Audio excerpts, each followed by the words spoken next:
અને શહેરી વિકાસ સત્તા મંડળ એટલે કે રોડા દ્વારા અનુક્રમે 170 ને 191 કરોડ રૂપિયાના લગભગ 362 કરોડ રૂપિયાના લોકાર્પણ અને ખાતમુહૂર્તનો કાર્યક્રમ માનની મેયરશ્રી, માનની ભારતીય જનતા પાર્ટીના અધ્યક્ષ માધવભાઈ, સન્માનની ધારાસભ્યશ્રીઓ બેન શ્રી ભાનુબેન, દર્શિતાબેન, ભાઈ શ્રી ઉદયભાઈ કાનગઢ, ભાઈ શ્રી રમેશભાઈ ટીલાળા,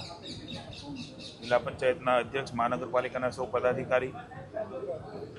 સૌ અધિકારીની વિશેષ ઉપસ્થિતિની અંદર રાજકોટની અંદર એક સાથે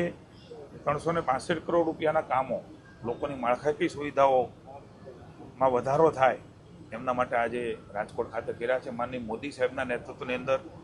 વિકાસની યાત્રાઓ, માળખાકીય સુવિધાઓ આપવાની જે શરૂઆત થઈ માનનીય ભૂપેન્દ્રભાઈ પટેલના નેતૃત્વની અંદર માનનીય નાયબ મુખ્યમંત્રી હર્ષભાઈના સહયોગથી આ અવિરત યાત્રા કે શરૂ રહી છે, ત્યારે મને આનંદ છે કે માત્ર એટલું જ નહીં, આવનારા ટૂંક સમયની અંદર 119 કરોડ રૂપિયા અને 518 કરોડ રૂપિયા એમ પ્રધાનમંત્રી આવાસ યોજના અને વિવિધ પ્રકારના કામો એટલે કે આરોગ્ય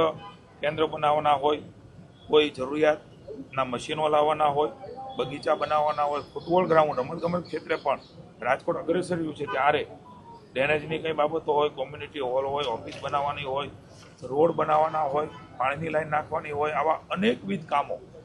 એ આવનારા સમયમાં પણ થશે. એટલે લગભગ કુલ મળીને 300ની ઉપરાંતના કામો આજે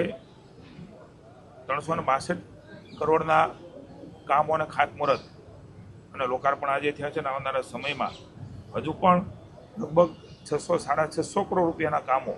એ રાજકોટની જનતા માટે શરૂઆત કરીશું અને લોકાર્પણ કરીશું. મને આનંદ છે કે મુખ્યમંત્રી ભૂપેન્દ્રભાઈના નેતૃત્વની અંદર